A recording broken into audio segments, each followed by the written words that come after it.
What if I told you that for centuries, the destiny of Manchester hasn't been decided in City Hall, but in the private drawing rooms of just 10 families? Imagine 10 surnames so deeply stitched into the city's DNA that you pass them every day without noticing. They are on your property deeds, your street signs, and even embedded in the hallowed turf of Old Trafford. These aren't just names.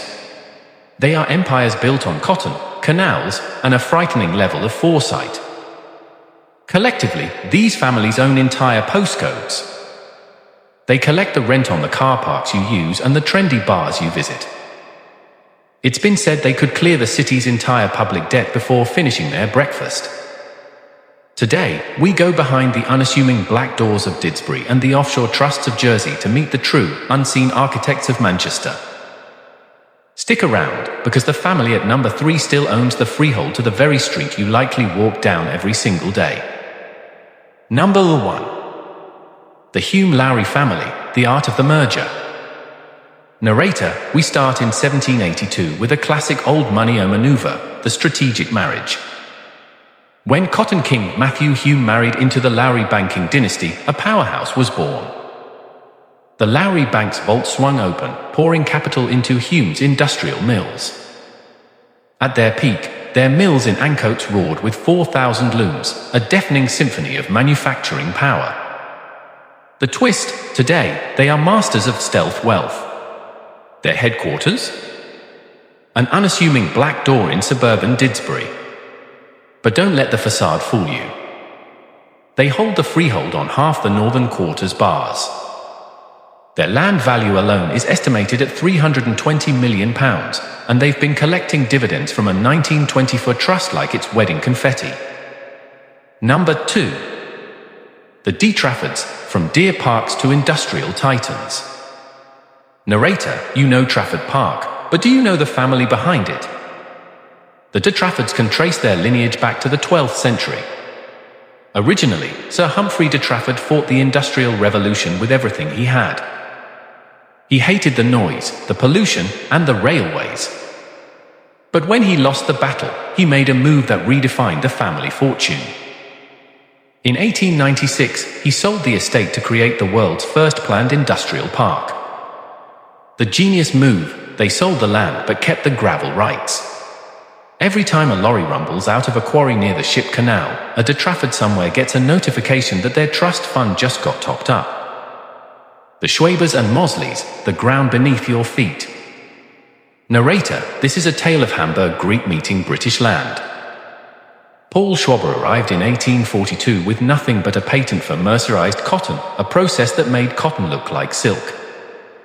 It was so high quality, Queen Victoria's own clothes were rumored to be made from it. When the Schwabers merged with the land-owning Mosleys, they stopped worrying about making things and started worrying about who owned the dirt. The portfolio, today, they own the ground beneath spinning fields. They don't own the glass towers, they own the dirt they sit on. That prime patch of earth generates an astonishing £400 million in rent, paid for times a year like clockwork. This isn't bling wealth, it's parchment wealth. This family has held land in Ashton-under-Lyne since the Domesday Book was written. Instead of selling their land during the Industrial Revolution, they issued 999-year leases. Every soot-blackened chimney you see stands on their land. The modern pivot, the current patriarch drives a battered old Volvo, the ultimate stealth wealth move, yet he quietly writes £5 million cheques to the Whitworth Gallery. Their accumulated pile? A cool £750 million. Number 4. The Hayward-Langworthy Circle, the Bankers' Alliance. Narrator, born from the financial panic of 1825, two banking families, the Haywards and the Langworthys, joined forces to bail out half of King Street. Their influence is literally cast in stone. They funded the town hall and still own the ground rent for Albert Square. If you've ever walked through the Manchester Christmas markets, you were standing on their property. Their £900 million fortune is now managed through a labyrinth of trusts in Jersey and the Isle of Man. Number 5. The Phillips-Watts Dynasty, from buttons to blitz. In the 1750s, Samuel Phillips was selling silk buttons from a cart. By the 1820s, the family realized there was more money in insuring cotton mills than running them. When the Blitz hit Manchester, they used their insurance cash to buy up bomb-damaged sites across the city. They turned those ruins into the student housing that now lines Oxford Road. From buttons to a £1.2 billion empire, talk about a pivot. Number 6. The Greggs of Style, the dark side of fortune. You've probably picnicked at Quarry Bank Mill, but did you know the Gregg family once employed 2% of the entire population of Cheshire? While they eventually gave the mill to the National Trust, they kept the 1,500 acres of prime farmland surrounding it. The modern hustle. They now sell carbon credits to major airlines.